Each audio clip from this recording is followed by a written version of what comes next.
Saudi अरब की तरफ से इजराइल को दी गई है डायरेक्ट वार्निंग। बेहद गंभीर नतीजे भुगतेगा इजराइल, ये सऊदी अरब कह रहा है। वेस्ट बैंक को अपने हिस्से में मिलाया तो अंजाम बहुत बुरा होगा। सऊदी अरब ने कह दिया है इजरायली उड़ानों के लिए एयर स्पेस बंद कर सकता है सऊदी अरब। ऐसी भी रिपोर्ट सामने आ रही है, सऊदी इजराइल के बीच अब्राहम समझौता खत्म हो सकता है। ऐसी रिपोर्ट्स सामने आ रही हैं और सऊदी अरब इजराइल के लिए अपना एयर स्पेस भी बंद करने पर विचार कर रहा है। हालांकि सऊदी अरब की इजराइल को धमकी के बारे में इंफॉर्मेशन, जहां वेस्ट बैंक को लेकर सऊदी अरब ने इजराइल को ये चेतावनी दी है। इस चेतावनी का मतलब क्या है, संजय भारद्वाज सर आपसे सवाल करूंगी। उससे पहले ये जानकारी, जहां इजराइल ने वेस्ट बैंक का विलय किया तो गंभीर परिणाम होंगे और 2022 के बाद फिर से इजरायली विमानों के लिए एयर स्पेस बंद कर सकता है सऊदी अरब। समीर, ये बात इस रिपोर्ट में कही जा रही है। जी, और इजराइल के साथ रडार सिक्योरिटी खत्म कर सकता है सऊदी अरब। इजराइल के साथ बढ़ते व्यापार और संबंधों को खत्म किया जा सकता है। यूएई ने भी वेस्ट बैंक के विलय को इजराइल के लिए रेड लाइन माना है, यानी कहीं ना कहीं इस रेड लाइन को क्रॉस ना करने की चेतावनी सऊदी अरब भी देता हुआ नजर आ रहा है। प्रोफेसर संजय भारद्वाज, किस तरह से आप देखेंगे इस मीटिंग में होने क्या वाला है? मुस्लिम देश एक साथ एकजुट नजर आ रहे हैं, कहीं डोनाल्ड ट्रंप के रुख में ही तो कोई बदलाव नजर नहीं आएगा। और यहां पर एक महत्वपूर्ण बात और, 1988 में फिलिस्तीन को एक देश के तौर पर मान्यता दी थी हमारे देश भारत ने, और 1992 में इजराइल के साथ राजनयिक संबंध स्थापित हुए। तो 4 साल का डिफरेंस रहा और अब एक एक करके तमाम देश फिलिस्तीन को मान्यता दे रहे हैं।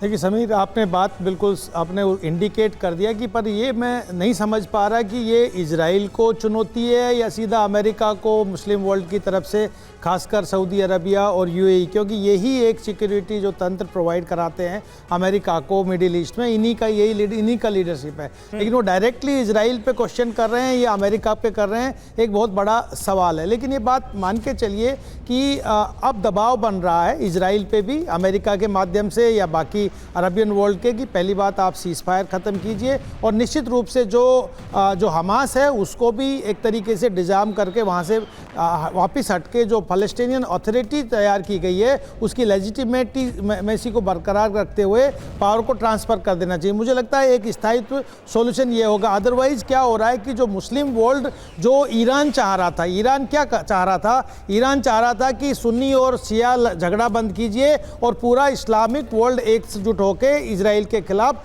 खड़े हो जाइए। तो वो मकसद पूरा ईरान का होता हुआ नजर आ रहा है। अब लीडरशिप सऊदी अरबिया के पास रहेगी कि ईरान के पास रहेगी वो अलग मुद्दा है, लेकिन निश्चित रूप से जो इजराइल है और अमेरिका है उस पर एक बहुत बड़ा एक तरीके से दबाव है। और भारत निश्चित रूप से टू नेशन थ्योरी के पक्ष में रहा है, फलस्तीन के पक्ष में रहा है। सऊदी अरब की तरफ से इजराइल को दी गई है डायरेक्ट वार्निंग।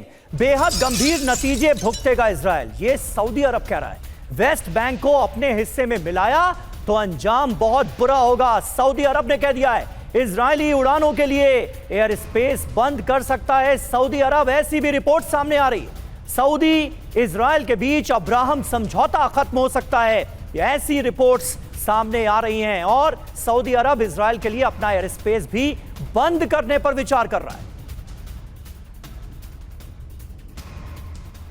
हालांकि सऊदी अरब की इजराइल को धमकी के बारे में इंफॉर्मेशन, जहां वेस्ट बैंक को लेकर सऊदी अरब ने इजराइल को ये चेतावनी दी है। इस चेतावनी का मतलब क्या है, संजय भारद्वाज सर आपसे सवाल करूंगी। उससे पहले ये जानकारी, जहां इजराइल ने वेस्ट बैंक का विलय किया तो गंभीर परिणाम होंगे और 2022 के बाद फिर से इजरायली विमानों के लिए एयर स्पेस बंद कर सकता है सऊदी अरब। समीर, ये बात इस रिपोर्ट में कही जा रही है। जी, और इजराइल के साथ रडार सिक्योरिटी खत्म कर सकता है सऊदी अरब। इजराइल के साथ बढ़ते व्यापार और संबंधों को खत्म किया जा सकता है। यूएई ने भी वेस्ट बैंक के विलय को इजराइल के लिए रेड लाइन माना है, यानी कहीं ना कहीं इस रेड लाइन को क्रॉस ना करने की चेतावनी सऊदी अरब भी देता हुआ नजर आ रहा है। प्रोफेसर संजय भारद्वाज, किस तरह से आप देखेंगे इस मीटिंग में होने क्या वाला है? मुस्लिम देश एक साथ एकजुट नजर आ रहे हैं, कहीं डोनाल्ड ट्रंप के रुख में ही तो कोई बदलाव नजर नहीं आएगा। और यहां पर एक महत्वपूर्ण बात और, 1988 में फिलिस्तीन को एक देश के तौर पर मान्यता दी थी हमारे देश भारत ने, और 1992 में इजराइल के साथ राजनयिक संबंध स्थापित हुए। तो 4 साल का डिफरेंस रहा और अब एक एक करके तमाम देश फिलिस्तीन को मान्यता दे रहे हैं। देखिए समीर, आपने बात बिल्कुल आपने इंडिकेट कर दिया कि पर ये मैं नहीं समझ पा रहा कि ये इजराइल को चुनौती है या सीधा अमेरिका को, मुस्लिम वर्ल्ड की तरफ से, खासकर सऊदी अरबिया और यूएई, क्योंकि यही एक सिक्योरिटी जो तंत्र प्रोवाइड कराते हैं अमेरिका को मिडिल ईस्ट में, इन्हीं का लीडरशिप है। लेकिन वो डायरेक्टली इजराइल पे क्वेश्चन कर रहे हैं या अमेरिका पे कर रहे हैं, एक बहुत बड़ा सवाल है। लेकिन ये बात मान के चलिए कि अब दबाव बन रहा है इजराइल पे भी अमेरिका के माध्यम से या बाकी अरबियन वर्ल्ड के, कि पहली बात आप सीज फायर ख़त्म कीजिए और निश्चित रूप से जो हमास है उसको भी एक तरीके से डिजाम करके वहाँ से वापस हटके जो फ़लस्तीनियन अथॉरिटी तैयार की गई है उसकी लेजिटिमेसी को बरकरार रखते हुए पावर को ट्रांसफ़र कर देना चाहिए। मुझे लगता है एक स्थायित्व सॉल्यूशन ये होगा। अदरवाइज़ क्या हो रहा है कि जो मुस्लिम वर्ल्ड,